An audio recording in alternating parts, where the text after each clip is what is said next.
Rawalpindi express Shoaib Akhtar और doctor Nauman नियाज़ के दरमियान अनबन हो गई है, ठन गई है और डॉक्टर नौमान ने शोएब अख्तर पे 1 बिलियन रुपए का केस कर दिया है। केस क्यों किया है, आखिर हुआ क्या है?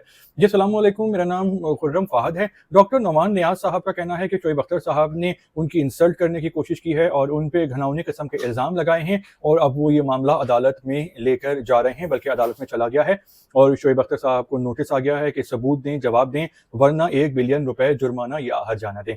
शोएब अख्तर साहब ने ऐसा कहा है, डॉक्टर नौमान नियाज़ साहब के बारे में कुछ उन पे इल्ज़ामात लगाए हैं और ऐसी बातें की हैं जो इंसल्टिंग ज़मरे में आ सकती हैं।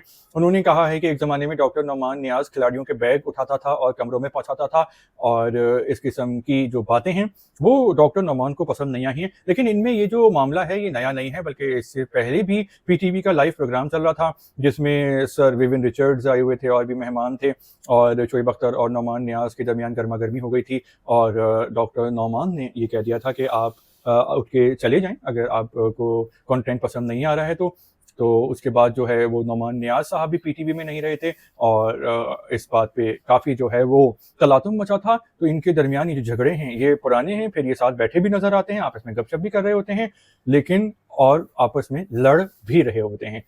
तो अब केस का फैसला जो भी आता है ये तो अब वक्त बताएगा, लेकिन जो शोएब अख्तर हैं वो भी बोल्ड हैं और मुंह फट हैं, किसी का लिहाज नहीं करते, सुपरस्टार हैं।